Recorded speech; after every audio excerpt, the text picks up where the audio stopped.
political capital city of Zambia, this is State of the Nation on KBN TV, the finest television. Thank you, as always, for choosing to keep us company on State of the Nation. We're live on DSTV channel 279, on Go TV 27 and Topstar 102. You can follow the discussions as well on our online platforms. Go to Facebook page KBN TV and follow the discussions there. I'm your host, as always, Kennedy Mambwe. And tonight I am delighted to be joined as my guest by Dr. Sebastian Kopulande, who is the president of the People's Party. Now, before I ask him to say some introductory remarks, let me just say that as the nation draws closer to an election this year in August, rising political tensions and growing public concern over governance continue also to take center stage. Today, as earlier mentioned, we are joined on State of the Nation by Dr. Sebastian Kopulande, president of the People's Party, who seeks to address the decline in democratic freedoms and also to outline solutions that he intends through his party to bring onto the political scene to improve Zambia's socio-economic conditions. However, this conversation comes at a time when citizens across the country are reportedly facing arrests for expressing their views on national issues. This has also sparked debate about the application of the Cyber Security and Cyber Crimes Act and the state of civil liberties in Zambia. In this situation, many are calling for reflection on the country's democratic trajectory and the need to safeguard constitutional rights and values that are central to the preservation of our identity as a nation. Dr. Kopulande, I'd like to welcome you to State of the Nation. Thank you very, very much, Pastor Mambwe. It's such a great honor for me to appear on your well-renowned platform, KBN Television, which has stood out as one of our TV stations that address issues head-on without misspelling names of issues, calling them what they are, and literally calling failures, calling successes. And that's the honesty the nation needs. And I think you're contributing greatly in the honest discourse of our country. It's a great honor for me to be here. Thank you, sir. We are honored to host you for the first time, I believe, on State of the Nation. Now, before we delve into a number of issues that are lined up for discussion tonight, permit me, first of all, to ask you to comment on recent media reports of certain maneuvers within your political party. We heard that perhaps you were facing some maneuvers to hound you out. Could you take this opportunity perhaps to assure the Zambian people and make a bit of clarification as to what's happening in the People's Party? As you know, this scheming started, I think, in 2024, or was it 2023, when there was the Independence Day convention of the Patriotic Front. When they succeeded with that, they thought now they could extend it to other political parties. You saw they attempted it on the Socialist Party. They attempted it on the National Democratic Congress of Savoy Mboela, They had wanted to remove Comrade Fred Membe from his Socialist Party. This is a scheme that they are doing. Anyone that they see is a real challenge, they go for him. I don't want to say much about it, Pastor, because the matter is before the courts of law at the moment. But for me,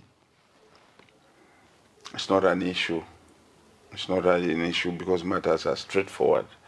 And the peoples who shall prevail, no amount of manipulation, no amount of mingarato will take away the rights and determination of the people to liberate themselves from this dictatorship that we are going through today. Right. We are not too far from the elections in August 2026.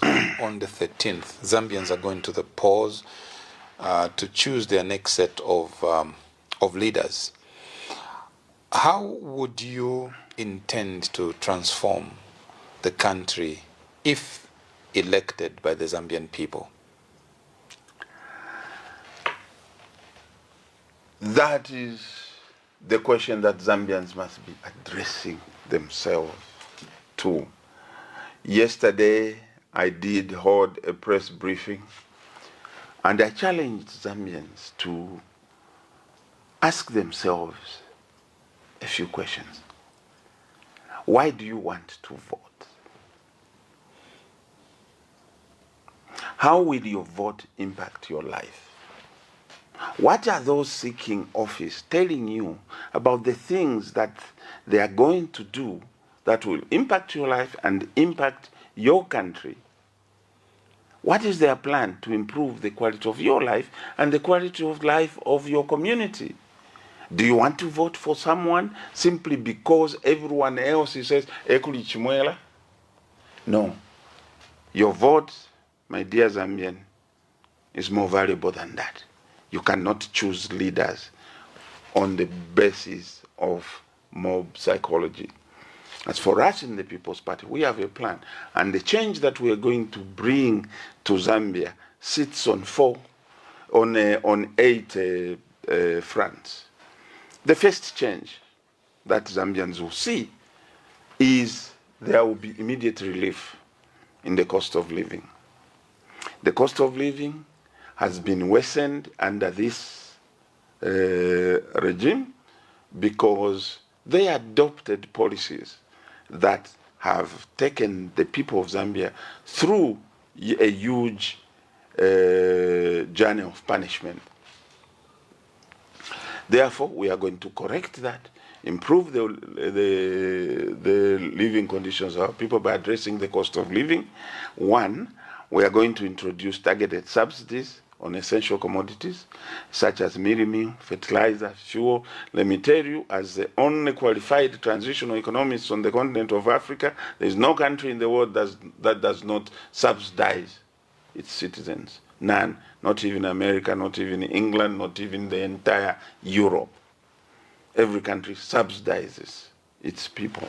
And when you remove subsidies on fuel, know very well that you have pushed the cost of living on your citizens across all the sectors.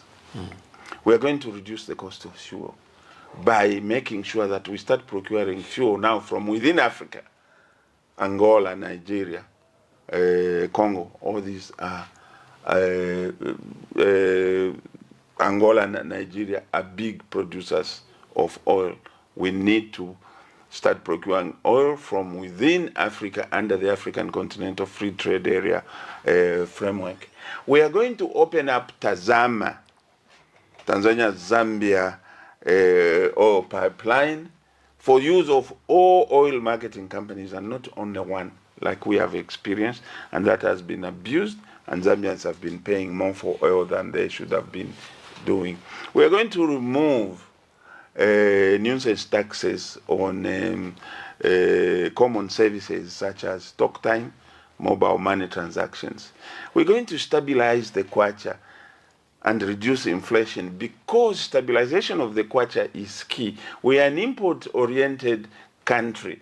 Over many years, 60 years since independence, we still do not have the capacity to produce all our consumer goods. I'm looking at you, Pastor. Can you show me which of those things on you is made in Zambia?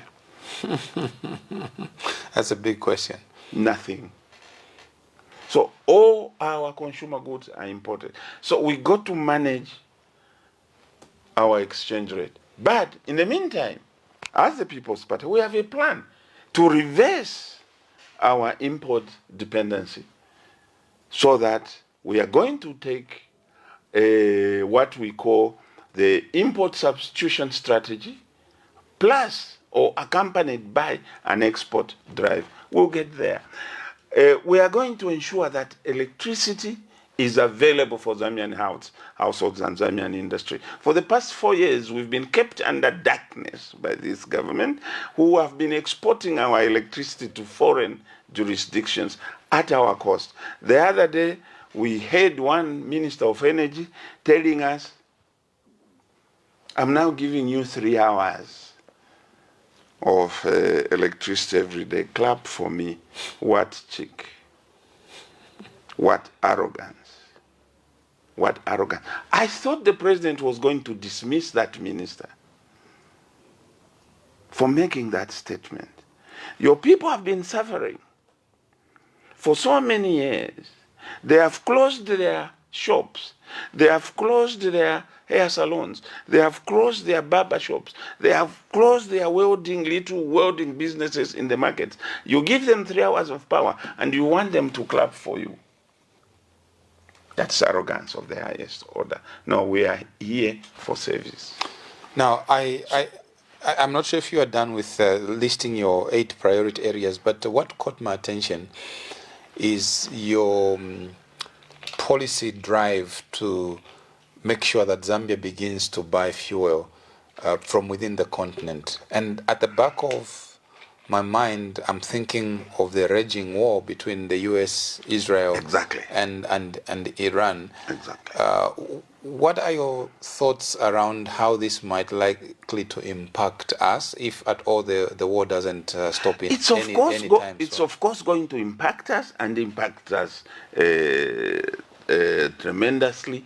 Both, it could be either on the cost front, in terms of the price of fuel going up, or even in terms of supply, availability of the commodity. So we will be impacted either in terms of cost or in terms of supply. So these are things that we need to start planning for. Are we planning on building a reserve for a number of months? Have we projected how long this war might last? And we start building up reserves for our levels of demand for fuel. So these are some of the issues that any government must be addressing, not only just addressing quietly, and informing the Zambian people.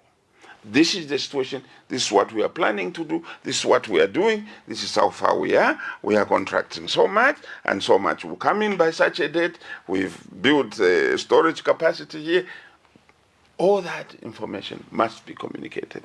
Unfortunately, opacity only works to exacerbate corruption. Right.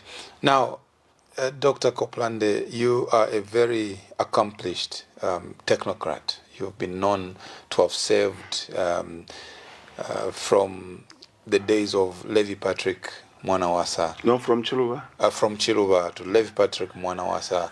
And I would like to believe we're up to perhaps part of the PF administration. Yes, as a member of parliament. As a member of parliament. Now you have chosen to thrust yourself at the very front of policy articulation and implementation, vision casting, and all of that, as an aspiring, presidential candidate for this year. What makes you different and your leadership? What makes me different, Pastor, is that you've said it well. You've been around, you said, from Chilufya to Mwanawasa. So I have worked in the government and involved in public policy issues since 1991, so it's now 35 years. Now, when you look at people that are seeking the same office, as a reverend, as a pastor, you know, Matthew chapter 7, verse 16, by their fruits you shall know them. Let everyone who is aspiring for the same office tell us, put their CV on the table, what have you done?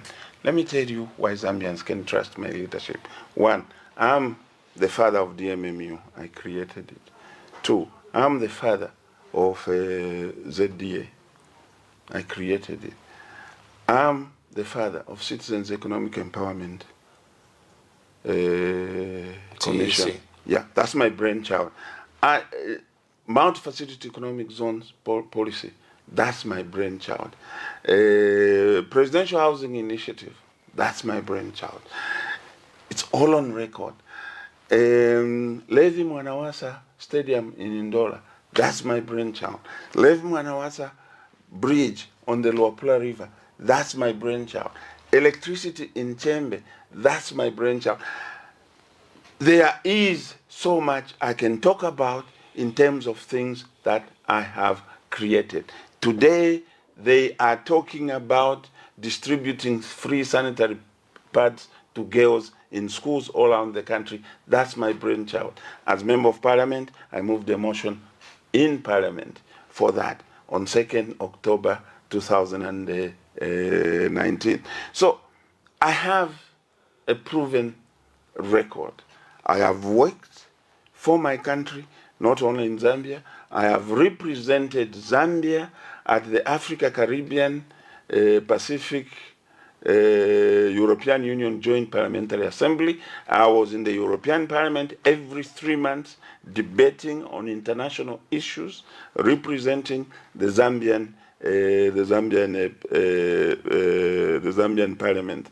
So, on the private sector side, I have been an entrepreneur. I have run my own companies, Rhetoric Steel and Wood Processing Limited, employed 150 employees, producing the best quality hardwood furniture, which won the best product in SADC at the Botswana International Trade Fair. It won the best commercial product at the Commerce Fair here in Lusaka. I come with a background. I have the academics to back me. Congratulations on a number of those policies that you can claim to be your brainchild, but today they are benefiting millions of Zambians. Absolutely. Now, undoubtedly, the levels of poverty today cuts across pretty much every sector of our demographic, whether in the rural areas, in the urban areas, every single person is somewhat subjected to one level of poverty experience or the other. With what you had initially outlined as your key areas of focus, how broadly then do you intend to make sure that you lift the Zambian people from this debilitating poverty at its abject level? As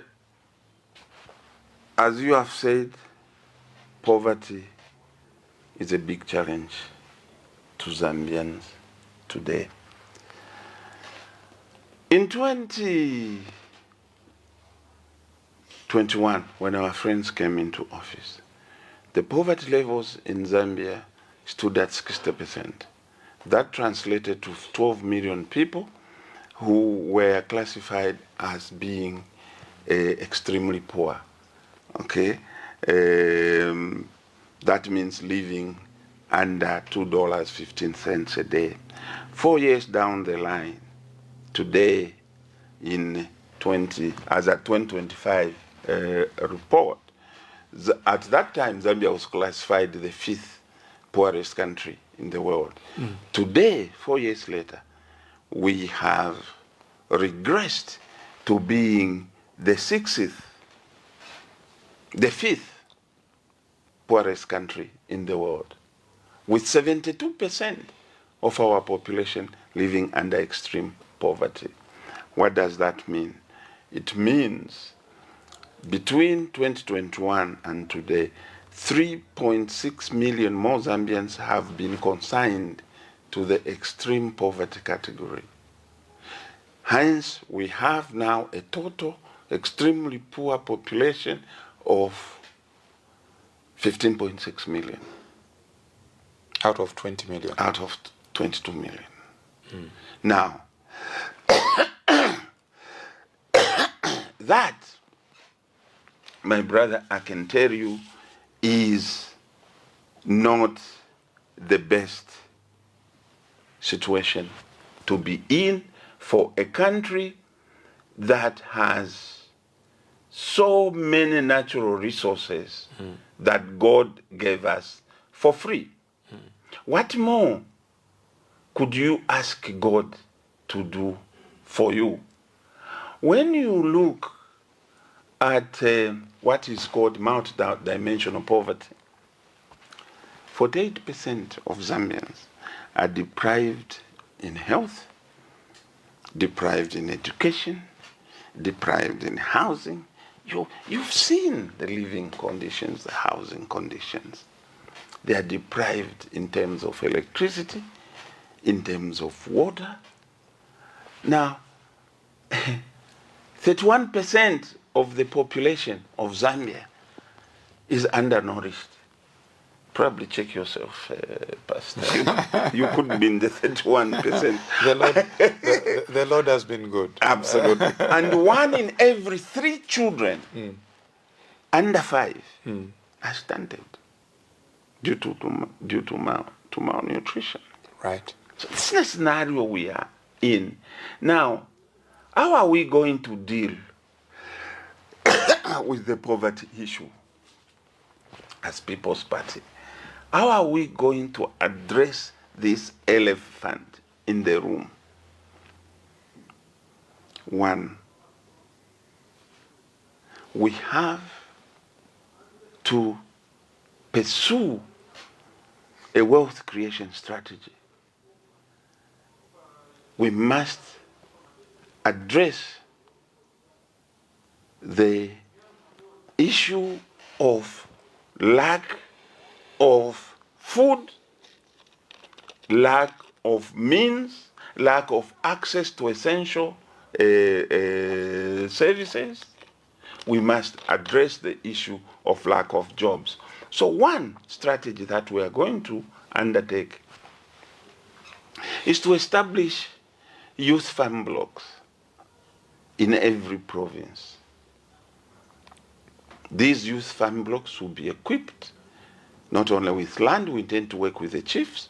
We get land in every province, establish youth farm blocks, equip them with agricultural equipment so that we have our youths working there. There are so many youths that are willing and will be willing to deal with the issue of poverty. We are going to promote agricultural mechanization. And how are we going to do that? We are going to make sure that every district council establishes a department of agricultural mechanization to which we are going to produce agricultural equipment which will then be used by that department to cultivate for the farmers in that district.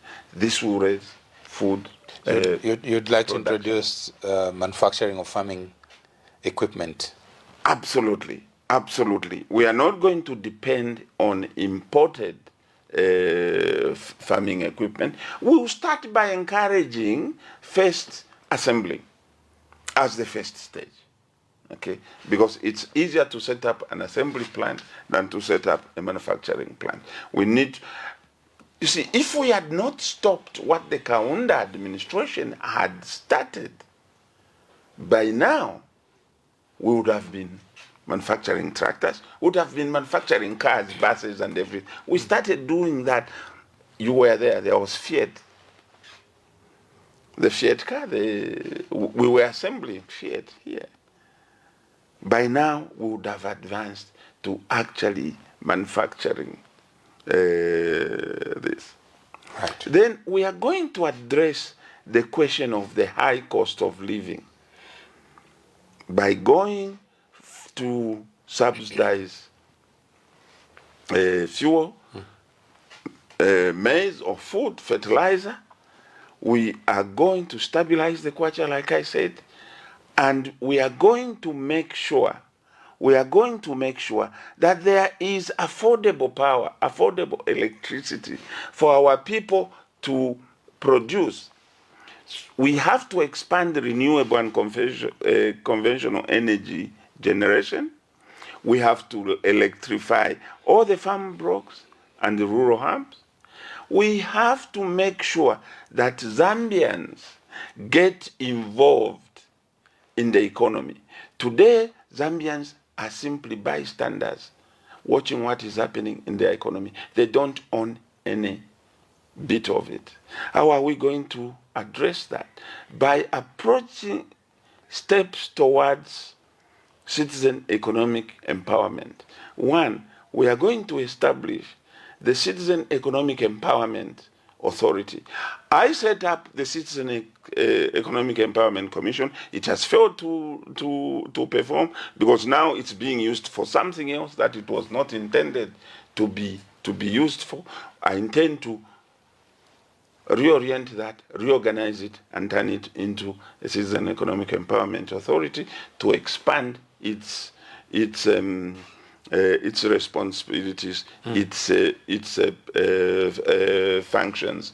We are going to re-engineer the financial architecture of the country and bring in a new development-oriented financial architecture.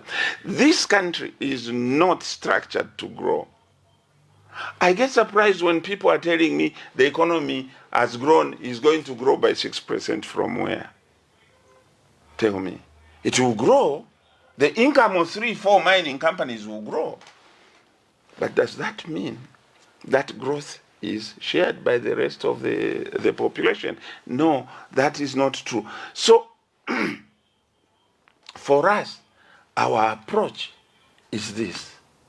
We are going to make sure that there is capital available for Zambians to, one, we are going to establish a small enterprise development bank. How are we going to do that? We are going to convert the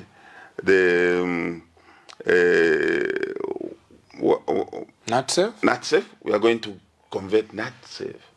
NatSafe is a government-owned 100% bank. It's available in every district through the post office. It is best suited for conversion, recapitalization, and reorientation. Okay? Two, we are going to set up a mining development bank. The mining development bank will provide finance to Zambians that want to get involved into large-scale or improved levels of mining. How are we going to finance that? We are going to tax all those that are exporting our minerals without value addition. That tax will go into establishing that bank. We will support it with some budgetary subvention, and we are going to invite private sector participation in that.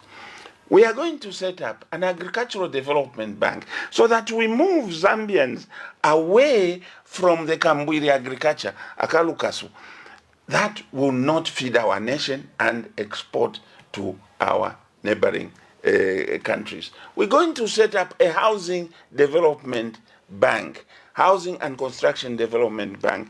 What this will do is to provide capital to individuals that want to build houses and to companies that want to go into real estate development to develop low-cost housing this will change the living conditions of our people. We are going, in terms of bank setup, establish the Import-Export Bank. You cannot run an economy like we have today in this country. 15 commercial banks, end of your financial market. Your manifesto and outlook on where you intend to take this country is quite admirable. One can only wish you the best, that the Zambian people would support you. Probably the best manifesto I've had. If you want to see it, it's actually 365 pages, the detailed one. 365. Yes, it's detailed. It's not a manifesto as per traditional manifesto. Okay, it is a development plan for Zambia born out of so many years of public service. People say, what do people say about the Mwanawasa administration? It was the best, isn't it? It's built from that experience.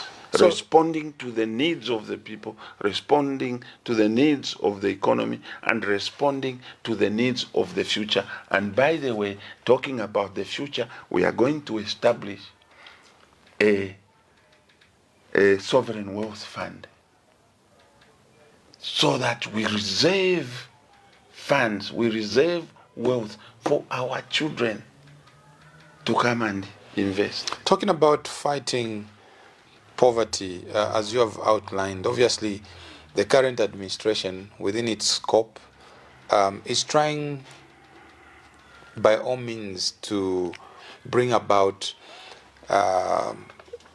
developments that will confront the scourge of poverty. One of the things that they're trying to do is to bring about economic stimulation, and the recent activity or initiative that they launched was to introduce a 24-hour economy in the interest of employment creation, as well as making sure that money continuously circulate within the economy. With your years of experience, where do you see this fitting within our architecture of our economic trajectory at the moment? What are its strengths and perhaps pitfalls? If you were to reconfigure it and re-engineer it, how best can we position the 24-hour economy to help revamp our struggling economic activities? Yeah. You see, in Bemba we say, you climb a tree from the leaves. No, you climb the tree from the bottom, from the roofs, from the roots, through the trunk, to the branches, then to the leaves. You see, our friends are dealing with the effect and not the cause. The problem of Zambia is not because the economy has not been running for 24 hours. The problem of Zambia is that, one, we have excluded our citizens from the economy. Two, we have not created a productive capacity. For instance, you can't run an economy without a development bank on the basis of commercial banks. We have forgotten all about that. Then you go and say 24. Do you have the structural requirements for a 24-hour economy? One, do you have guarantee for constant 24-hour supply of electricity, power? Because that is needed. The shops will need power. The industries will require power. Now, there has been no power for the past 4 years. Talk about security. Yeah. Now, in the final year, in the year of election, suddenly power appears from nowhere. We're having power 24 hours. When a minister was telling us to clap for him for giving us 3 hours, suddenly electricity happens. Now, no. Do you have the security needed to ensure that our workers who are working at night are safe? Do you have the transport network functioning at night to move our workers? Do we have the laws required for taking care of the needs of the workers that are working after what we call after hours, working in the night?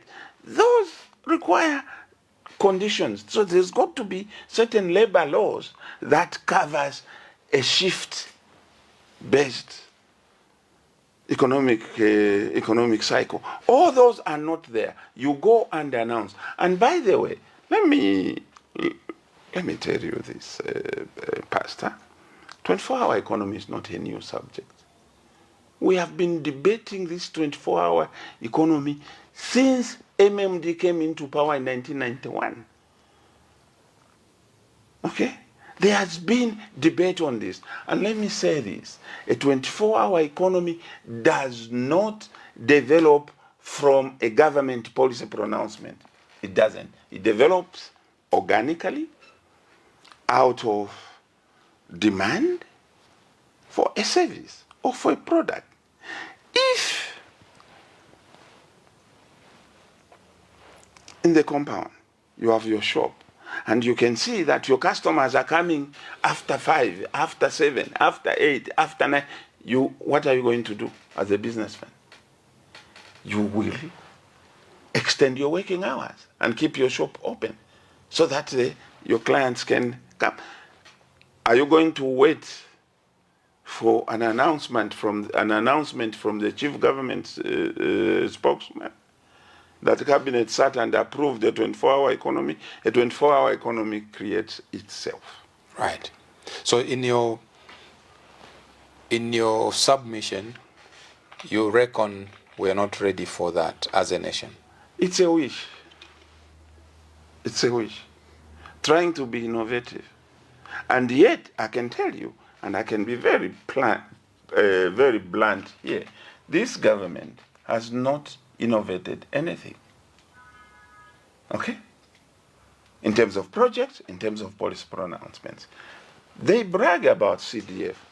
CDF was introduced under the MMD government in 1993-94, if I think. It was a motion moved by then Member of Parliament for Chipiri, Honorable Ntondo Chindoroma, and it was introduced as a fund to respond to the needs of a constituency as an emergency fund.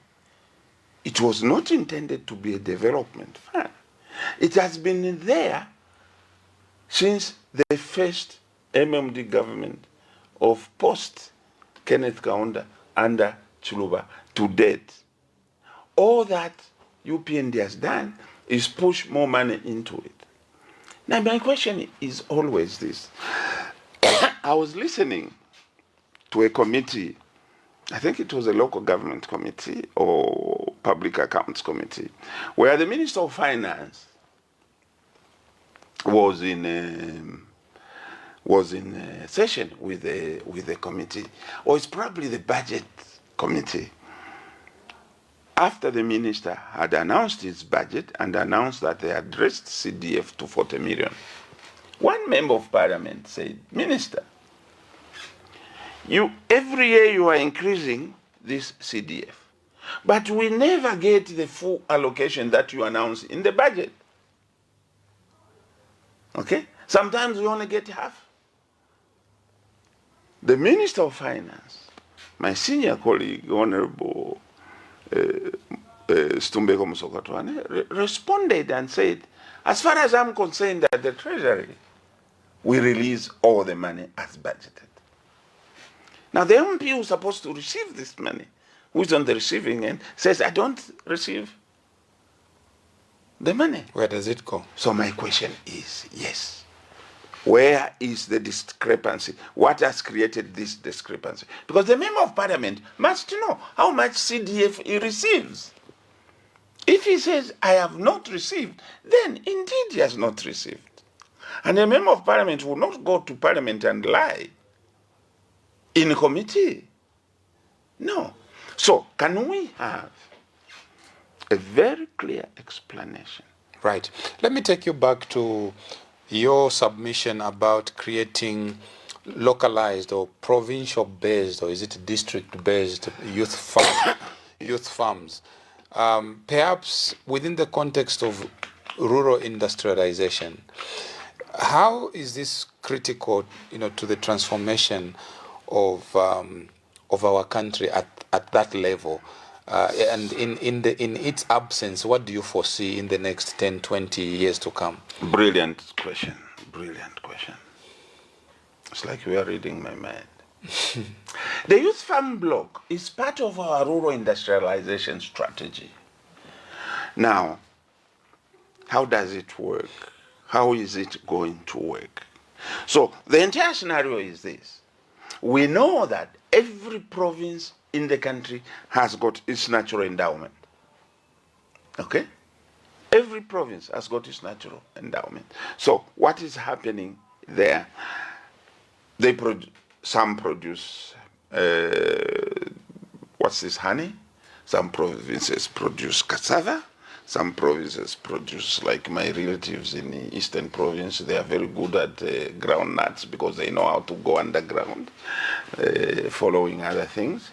Now, every province has an endowment. So on the strength of that endowment, we go to IDC and make IDC what it was intended. By the way, IDC is another brainchild of mine, Industrial Development Corporation, with President Sata. Looks like everything working is your brainchild. Well, that's the truth. That's the truth. So we go with IDC. IDC, and this is what I told President Sata.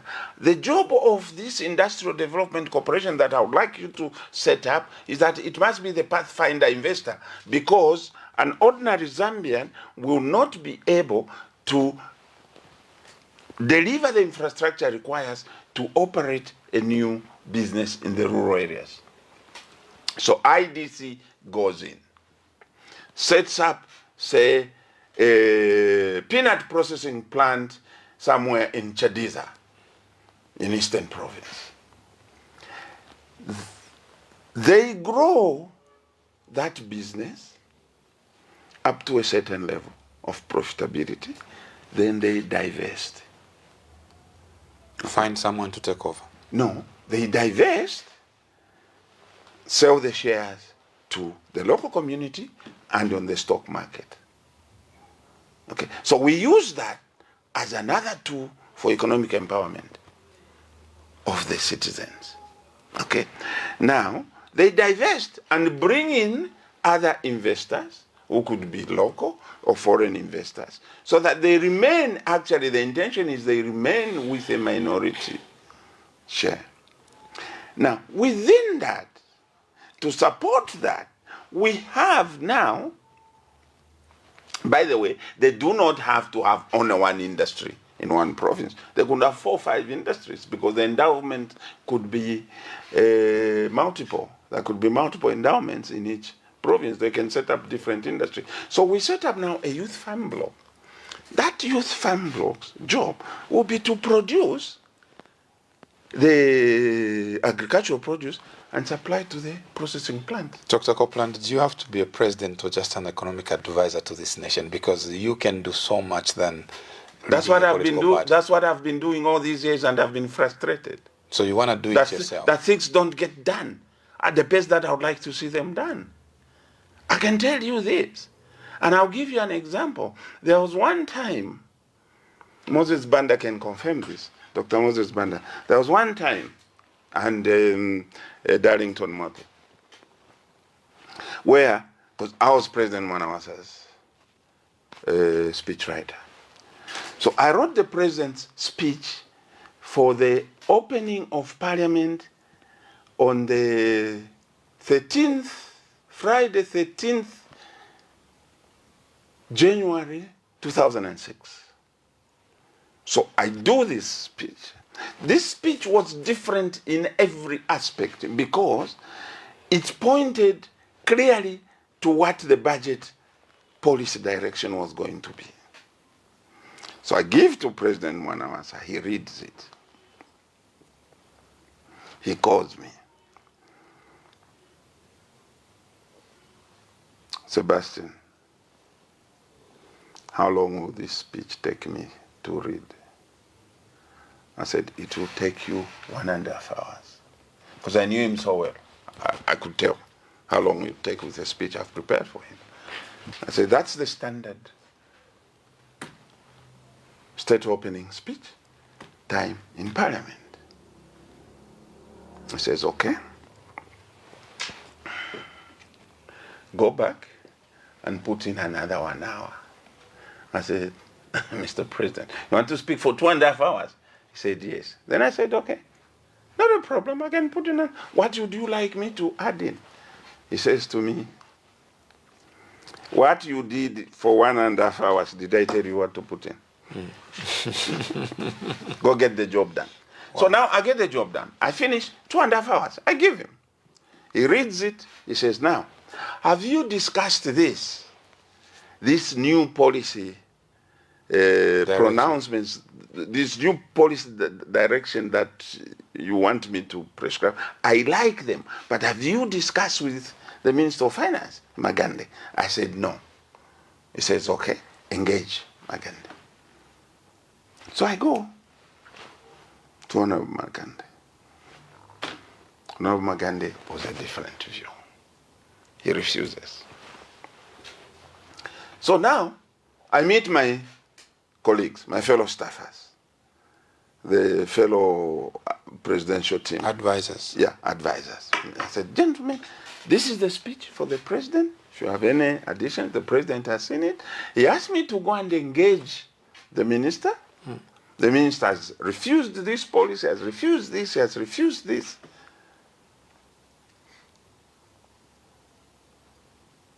So I got to the president, the minister has refused. He said to me, okay, don't stop there. Go back again. Engage him again. I engage the minister. The second time, the minister refuses. No, we should not be going this way. Okay? So I go back to my colleagues, the presidential advisors. I've engaged the minister twice on these policies, and the minister is not willing to cooperate.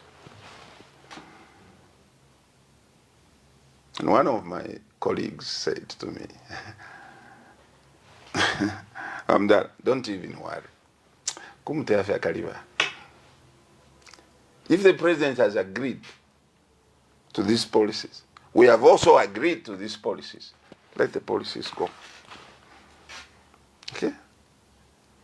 So that is how sometimes you get frustrated. You have good intention to do things. You propose real things, but you cannot do them. What are you? You are simply a presidential advisor. You're simply an advisor. It depends on who is being advised to either take or not take your advice. You can't force it. Right. Let's move on and look at... I need you to help me understand, and maybe this is not my concern alone, it's the concern of the Zambian people. How can we move away from election-based projects, or we have done this, so give us another vote. We have done this. Why must we base our planning and tie to an election cycle, not have a generational perspective to wealth creation? Absolutely. How I wish you could be one of my advisors, because that's one of the things that crushed me. You see, in 2011, we saw Formula One road project. You remember that? Where under Arabic, where big road projects done. Fantastic. I was a beneficiary. My residents received one of those. But then, that was not part of a strategic plan. It was in order to win an election. I am seeing the same roads being done. I'm seeing Formula One being done again in Woodland, the same way. Today you are seeing school feeding programs. Suddenly from nowhere. School feeding has started. And these schools do not even have the infrastructure to cook feed, those to meals. cook the meals. They don't have kitchens. These are day schools. They don't have kitchens. They don't have the plates for the children to eat. The children cannot go to school with a plate from home because that plate is the one plate that everyone else uses. There's poverty in this country. So some children in the so-called school feeding program can't eat because they do not have the equipment to eat. They don't have a plate. So these are the kind of things that we have. You see, these are fly-by-night, sort-sana kind of stuff that don't have meaning. They have simply an election purpose. Like you have said. You see, when you have a government that doesn't have a plan, like this one, there is no new innovation that UPND has brought. Free education was somebody else's. CDF was somebody. When the president was addressing the councillors at Mulungushi, he said, can the opposition bring up better policies than CDF, better policies than free education, better policies than food for work? Those are not your policies. They were there before. The fact that you have put more money into CDF does not make that policy yours. The fact that you have revitalized free education, that's not your policy. You and I are products of free education. And that time, it was free education. We got the books free. We got the pens free. We got the pencils free. It was free education. Now, you are talking about cash for work. Cash for work was a policy developed by Professor Boniface Kawimbe back in 1992. Okay? I was there. It was part of the disaster response that we experienced during the 1992 drought just after MMD came into power. Professor Kawimbe was the Minister of Health. Now, disaster management was under the office of the Vice President, and that's how I came in, because I was the civil servant functioning under the Vice President's office. So I was the coordinator of drought response. We were working with a gentleman called A.K. Banda from the Ministry of Agriculture, Dr. Boniface Kawimbe from the Minister of Health, Ms. Frida Luila from Program Against Malnutrition, and that is how the idea of DMMU came in. That's how I told the Vice President, you cannot run disaster response on an ad hoc basis, on the basis of a committee. We have to establish an institution called DMMU. That's how I wrote. He told me he liked the idea. Can you do a cab memo? Prepared cab memo. Went to President Chilufya. He liked it. Went to full cabinet. Approved. Now it was brought back to me by the president. It's been approved. Can we get the resources? I wrote a letter to UNDP. UNDP gave us the initial finance to start the MMU. Dr. Kawimbe is the father of Cash for work and food for work. Interesting. I mean, it's good to take the citizens who do not know some of this historic context back where things started. Now, let's talk about the mineral wealth and the mining sector itself being the backbone of our economic mainstay for many, many years. But however, there's still an outcry that the mineral wealth in Zambia does not benefit the indigenous citizens. You earlier said Zambians have been taken out of the equation of participation within the economic engine sectors that matter the most. Mining is one of them. We have seen in northwestern province, when gold was discovered, there was an influx of citizens from across provinces. They all converged in northwestern. What did we see? Soldiers deployed, dispersed them. After soldiers dispersed the citizens, what should have followed? Are we, in your view, going to see likely citizens empowered to take over gold mining in that place? At what point are we going to see They have no plan. mineral wealth benefiting an indigenous Zambian? They have no plan. Who? This government has no plan to change the scenario. The plan that they have, we were told plainly, exterminate and fumigate. That's the plan. That is how our young, energetic citizens were brutalized out of, was that Mfumbwe? Brutalized out by the military. No, our plan is different. Now, let me tell you how we are going to get Zambians involved. One, we are going to create a mining development bank. Two, for small-scale miners, we are not going to criminalize, like they have done, small-scale mining. Instead, what we are going to do is reorganize ZCCM Investment Holdings, ZCCM IH.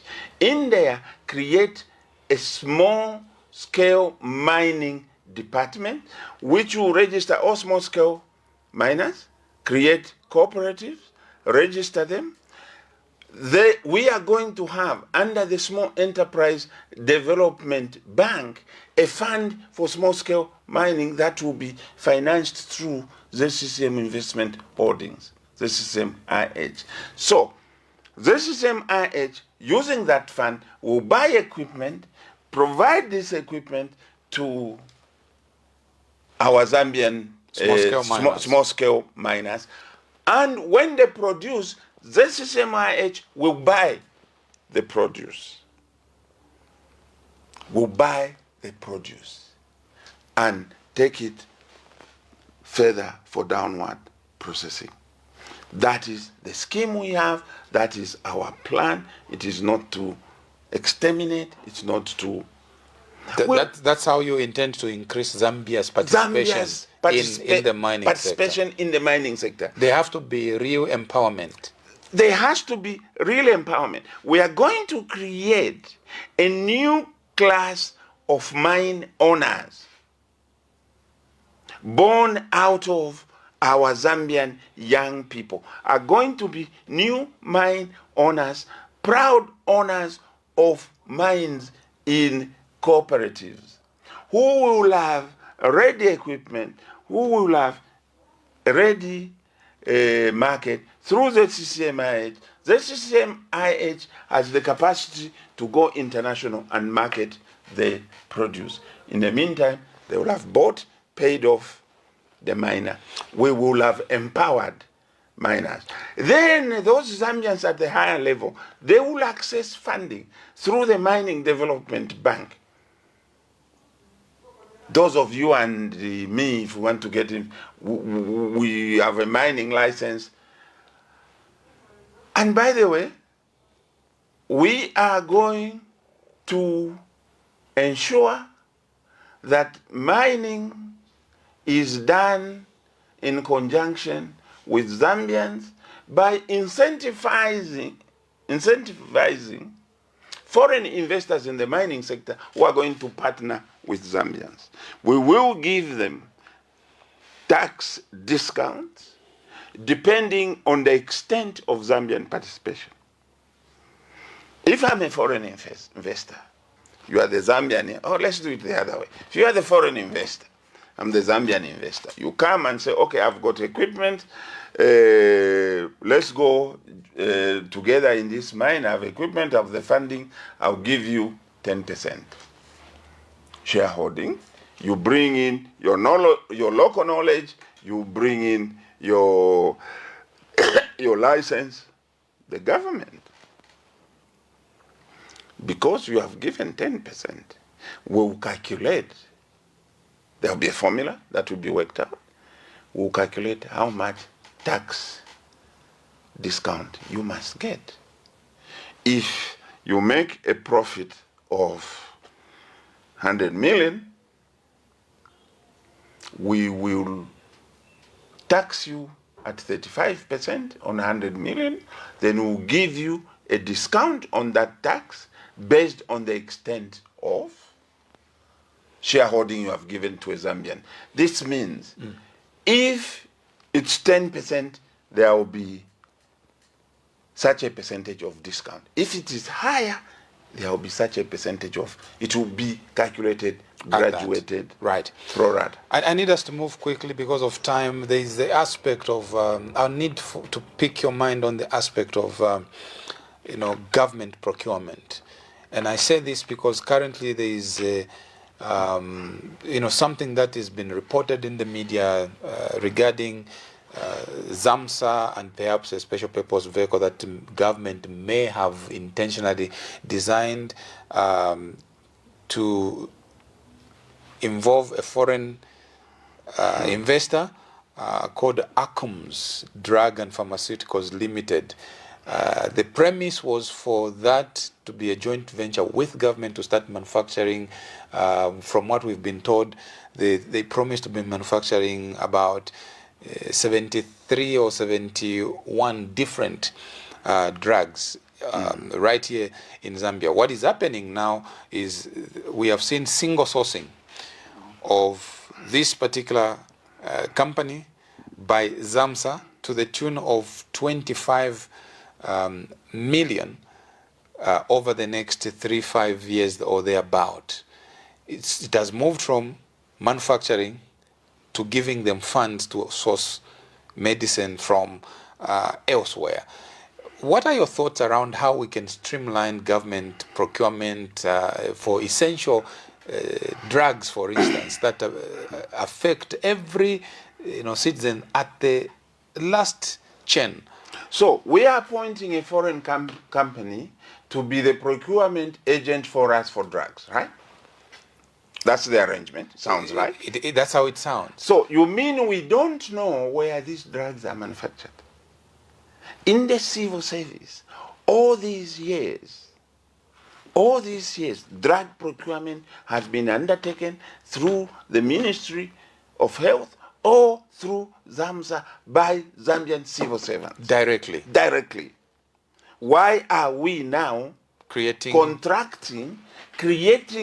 a middleman to benefit who? That middleman will add a margin. Who is sharing that margin? Now, really, for us, on government procurement in general, we intend to pass a law that will make it mandatory by government to buy at least 30% of their total procurement from Zambian enterprises. Zambian-owned enterprises. So just to be sure, I'm looking at the document here. It's single sourcing of Akams Private Healthcare Limited to the tune of 25.13839 million, and this is going to go on for maybe 4 years. So rightly put, yes, we have gone to a middleman. Yeah, because we don't know where this. Even if they came to me, I'll show them where these drugs are made in India. In any case, Akams is an Indian company itself, isn't it? I don't know. But in any case, most of the drugs in Zambia are Indian manufactured. Procurement officers in the Ministry of Education do not know where they can buy these drugs. Procurement officers in ZAMSA don't know where they can get these drugs. If they know and they're not doing it, what do you think is going on there? Why should they not do it? Because they are employed as procurement officers. That's the job for which we, the taxpayers, pay them for. So if they are not doing that job and we have to subcontract that job, then are they worth being in that job? Because now they become an economic saboteur by failing to do what we, the taxpayers that pay them, what they are supposed to do for us. They prefer that this country bleeds bleeds foreign currency to pay commissions or to pay markups to this middleman. So do you blame on laziness of our people in Zambia? Is it No, laziness? no, Is no, it? no, it's not What is it? No, it's not laziness. It's an incentive. There must be an incentive. And that incentive to enter into that contract is what they should go to Parliament and explain to the people's representatives. They must tell us the incentive that persuaded them to get into that kind of contract. And for so many years ahead. Right. Let's talk about the state of democracy in Zambia. You are an opposition political party figure. We have a few months to go towards an election. There has been almost 5 years of the UPND in power. When you look back in your rear view mirror, democratically, what do you see from 2021 August to date? I was telling somebody the other day, and this I said on TV, on 24th October last year on Millennium TV, that you see, in 1991, I was actively involved in the movement for multi-party democracy, the entire democratization process of the country, and we removed KK from power because he was running a one-party state, and we forced him to amend Article 4 of the Constitution then to introduce multi-party democracy, which we successfully did and won the election in 1991, 31st October. So I said that time, and I'm saying it now, if I had known that what we did in 1991 was going to produce what we have today, then we owe Kenneth Kaunda an apology. You think he was better? We owe Kenneth Kaunda. Are you sure he was better? Because I remember he had all these youth wings called what? Vigilante and whatnot. The vigilantes were operating in market. Okay, that was the same mode of operation that PF got. So why should and he paid the price. And why should we owe him an apology? We owe him an apology because because at that time he was operating constitutionally. The Constitution provided for only one party. So whatever he was doing as a one-party state, he was doing something that was legal. Right? Correct? I'm listening. That was the law. One party, UNIP, period. We challenged him on that. Today, our constitution says multi-party. Right? But we are running it like a one-party state. Therefore, it is illegal what is being done today. But we have created it out of the system we built from 1991. So we owe an apology to a system that was legal, because we have now introduced an illegal governance system. What are you not pleased with currently? The democratic space has been constrained. Cybersecurity laws have come in to silence opposition voices. They have come in to silence dissenting views. Tell me how many opposition leaders are in jail for criticizing the government, for simply expressing a view different from what the government has said. Nakachinda is in jail. Munee Zulu just came out of jail. Malanji is in jail. They've argued, yes. Dr. Kopulande, they've argued. You are a politician, and you are here on this equivalent of a national television, and you are criticizing the government. But you are a free person. You are not arrested. And they are saying those you are mentioning, they may have veered off the provisions of the law. That is the argument of the governing party. Okay, let me take myself out of this picture. Today, Zambia has been under microscope of international human rights bodies, right? Correct. Only about 2-3 weeks ago, Human Rights Watch. Yes, the report is out, yes. Produced a not so complimentary report about human rights in Zambia. On chapter 522. You even know the chapter number, okay? Not very complimentary to this government. These are independent people. That's why I say, let me remove myself from it. Mm-hmm. Not long ago, the United Nations itself took interest and sent a human rights rapporteur to Zambia. That report was not very complimentary to this government, was it? No. That's the truth.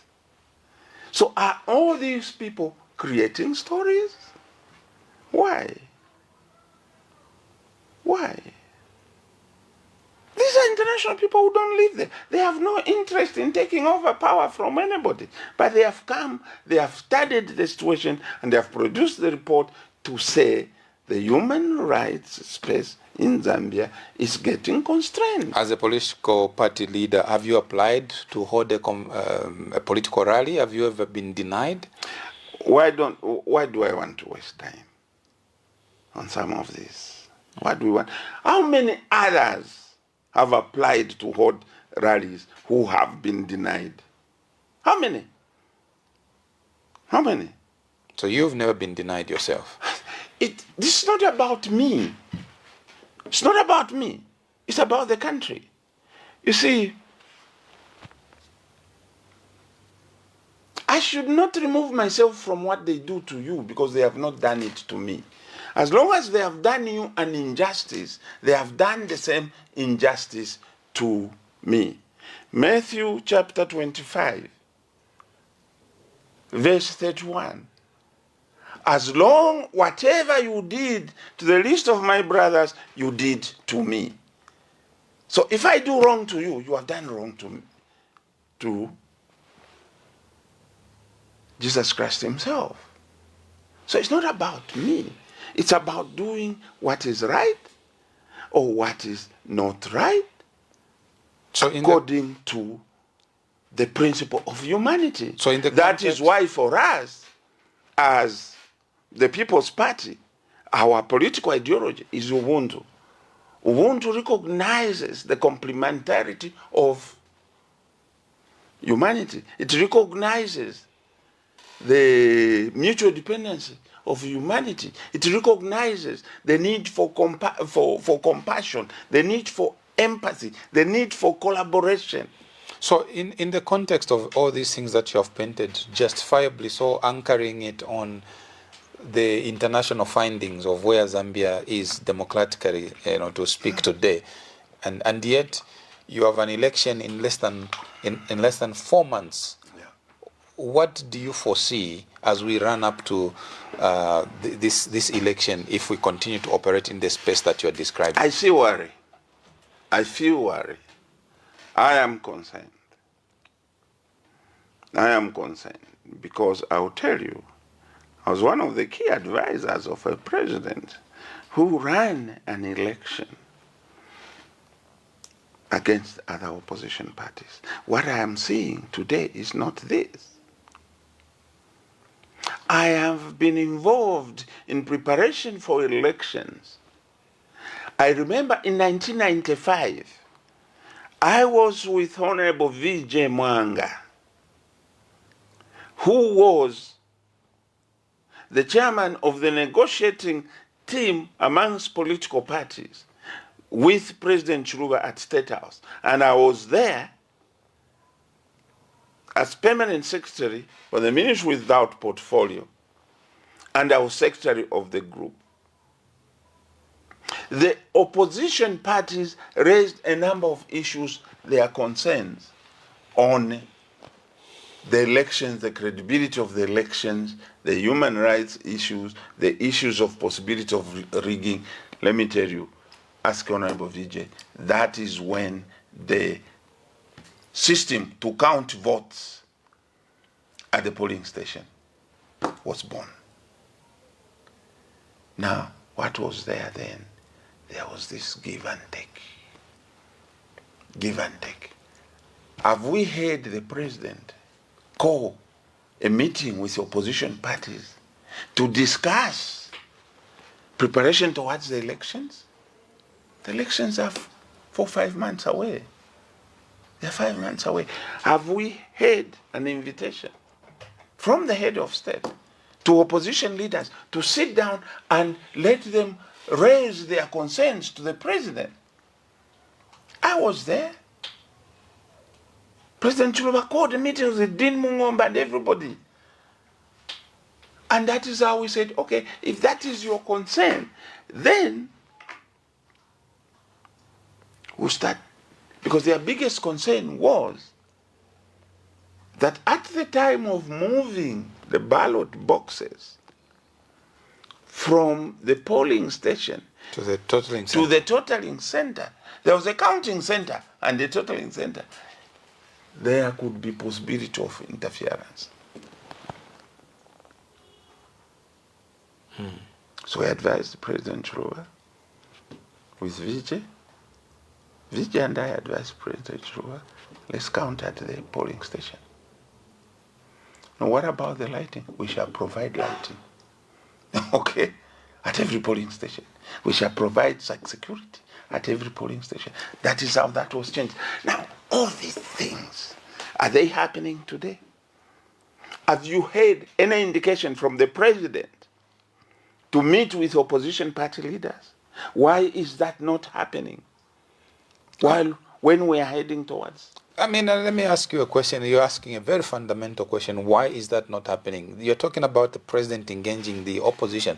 But the president himself is fighting internal battles. His party has been sued. His leadership has been sued for allegedly failure to hold an elective convention within their party. That is his problem. He must deal with it himself. It does not affect us. Shouldn't he be leading by example as a party in power? Yes, he should be. He should have gone to the convention. So it's not his problem alone. No. It is his problem.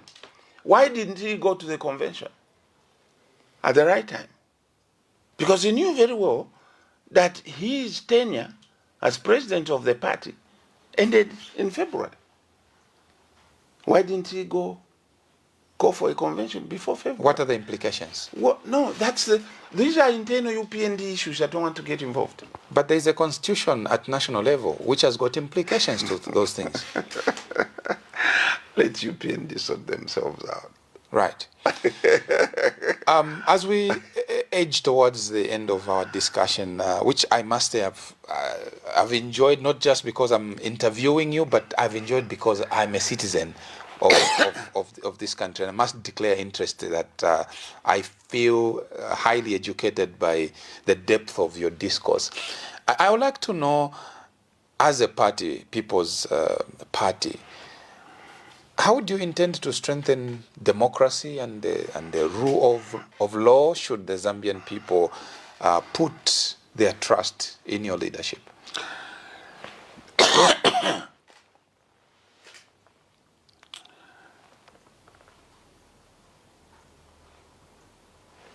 Our constitution deliberately recognizes the separation of powers between or among three arms of government: the executive, the legislature, and the judiciary. These must be freed to operate independently as per expectation of our constitution and as per expectation of the people of Zambia. Only when these three arms of government operate independently shall we have confidence and faith in the system. Only then shall we have our democracy functioning.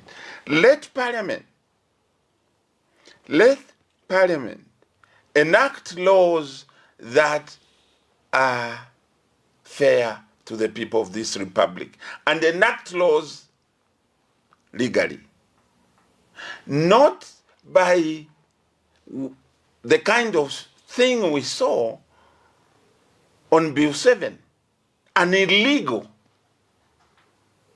You still insist? I insist, because the Constitutional Court said so. It's not me. The Constitutional Court said so. And the chief government spokesperson said so. How did he do that? When the Constitutional Court said, no, this process is unconstitutional, if it has to be done, it must follow the requirement for wide consultation. Now, you go ahead and appoint a technical committee. Withdraw the bill from Parliament. Appoint a technical committee which goes around the country at great cost to the Republic, great cost to the Treasury. They present a report. On the day they present the report, the following day, the bill that was withdrawn was taken back to Parliament in its original form. And the chief government spokesman makes it very clear what has gone back to Parliament is exactly the same bill that was withdrawn without any amendment. Not a comma, not a full stop was removed. There is nothing in the bill that has gone back to Parliament which has come from the report of the technical committee. So why did you spend all that money? Will somebody pay for that expenditure?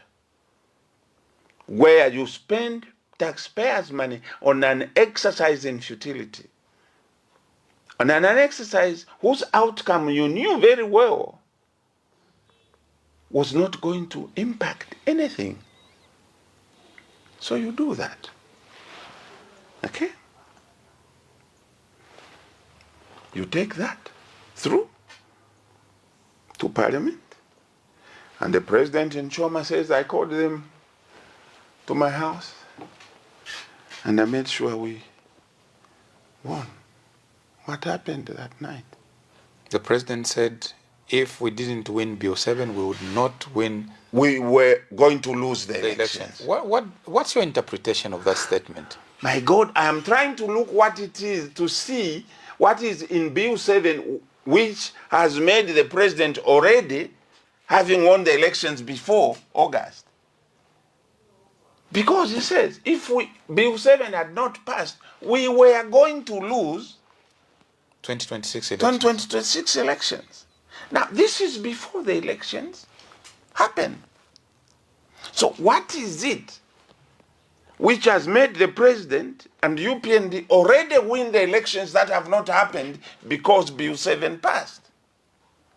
This must be investigated. We will need answers. Zambians will need answers. Zambians would... So, free the justice system, free the judiciary, free Parliament. You pass an unconstitutional bill, and the Speaker gets up and starts dancing in Parliament. I wrote to her on 17th December, and I asked her to resign her position. Obviously, she hasn't. She hasn't resigned. You're not the appointing authority. I did not expect her to resign, but I expected her to know that we are not sleeping by standards. Your last word to the Zambian people. Do not go to vote